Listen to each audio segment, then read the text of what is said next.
horta haddaynu kala waxa weeye qodob baa soo qaadanaya waxyaalaha ugu weyn oo carruurta keena inay la shaqaaleysiiyo Soomaaliya markii la joogo ka horta waxa ka ah duruufaha nololeed ee qoyska ciyaalka ka yimaadeen ku gadaamsan tusaale ahaan duruufaha waxay noqon karaan aabihii ama hooyadii mid ka mid ah inuu dhinto ayagoo ciyaalku wali yaryar yihiin hooyadiina ay ciyaalka qayb la tacaalayso oo aysan kafaalo qaadi karin ayaga u shaqeyso waxay door biday halka ayaga uga shaqeyn lahaayeen in ayagu dhacdo soo shaqeeya poverty or income problem oo waalidka haysta sidoo kalena waxa ku jira waalidku aan awoodin oo ama retired buu waalidku noqday oo ma awoodo inuu shaqeeyo waa duq ciyaalku diraya si ay nolol maalmeedkoodii ama needskii iyo wantskoodii ay uga soo baxaan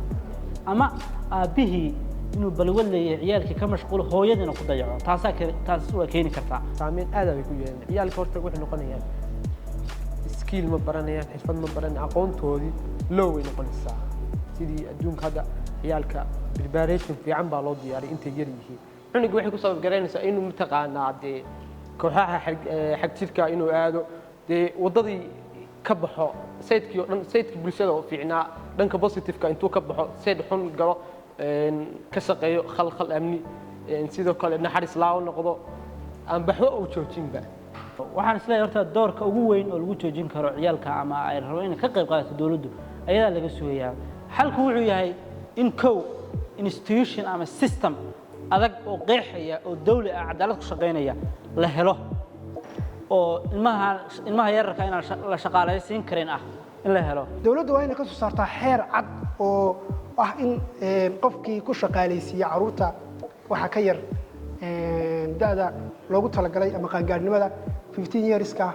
inay ka soo saarto qofkii lagu qabto ganaax ama ciqaab lana horgeeyo sharciga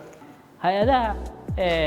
mucaawanada sameeya ee Soomaaliya waxa looga baahan yahay inay tagaan kaamamka oo si direct ah ula xiriiraan ayagoo aan dawlad marayn ama xagga aan marayn laakiin duruufihii ciddii haysatay oo ciddii kaamamka ku noolay ama ciddii kale duruufo ay haysatay toos intay ugu tagto la tacaamusho kana warqabto una samayso guddiyo gaar ah oo meel walba oo kaam ay leeyihiin taas waa dhanka hay'adaha